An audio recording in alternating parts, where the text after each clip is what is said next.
waxay ku dhashaan tiro isleeg libaaxyadu qoyska dhexdiisa lab iyo dhadig. Cagabaruurada dhadiga ay had iyo jeer way badbaadaan sababtoo ah iyagu qoyska dhexdiisa ay had iyo jeer ku jiraan, balse kuwa labka maya.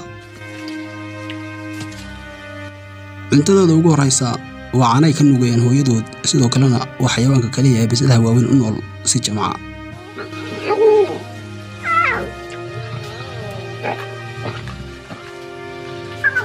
isla markay dhashaanba waxay ku hana qaadayaan laacdanka iyo ciyaarta dhexdooda. midkani waa tababar iyo layli adkaynaysa laftooda iyo muruqooda, taasoo mar dambe ka dhigi doonta qaar walaal ah oo difaaca xadkooda.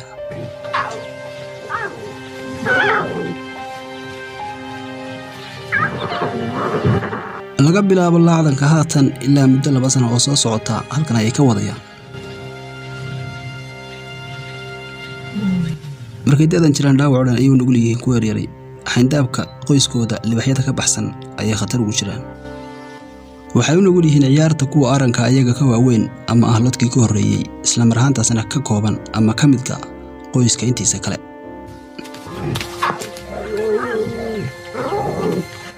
wadiiqada koobaad ee dagaalka ayuu halkan ku baranayaa libaaxa yari. haddii qaar ku soo weeraraan, qaar ayaa dhabarkaaga taagan ayay macnaheedu tahay.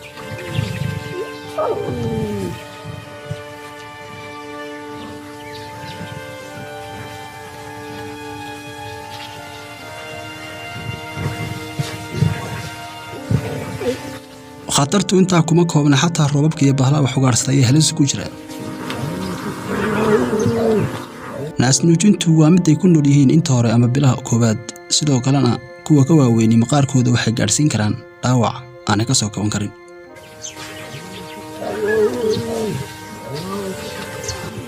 waxa haata khatar ku ah midka ka weyn.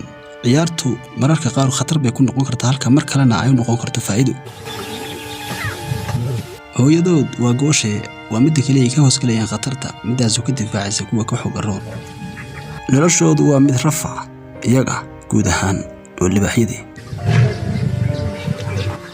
libaaxyadu mid kasta wuxuu ku sugan yahay xadkiisa. haddii laga qaadana guud ahaan waxa dhagta dhiigga loo daraya oo laleynaya dhalihiisa. kuwa dhadigana waa lala wareegayaa.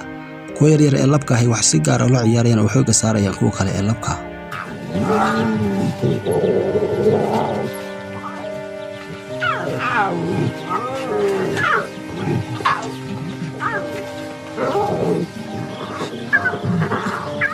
waxay caan ku yihiin oo had iyo jeer lagu garan waayeen kuwa yaryar ee libaaxa ee labka. waa qaar had iyo jeer iyagu laacdamaya oo ciyaaraya.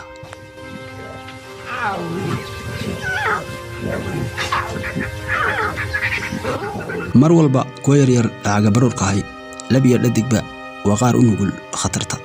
xataa hooyadii hadday ku seexato oo dhinac saarto, wuxuu u nugul yahay inuu baktiyo.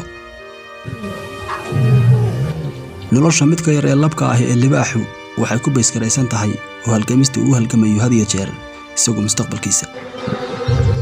waa mid ka mid ah xayawaanaadka ay dhalahooda khatarta ugu badan ku jiraan, iyaga dhexdooda ayaana inta badan dhalahooda waxyeeleeya.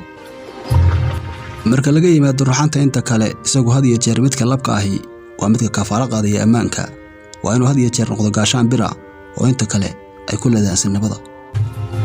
inkasta uu tababarayo tusaalaha u ahaa kuwa ka yaryar ee qoyska intiisa kale, gaar ahaan kuwa yaryar ee labka ay haatan dhashay, waxa la joogaa waqtigu bixi lahaa waa 2 jir.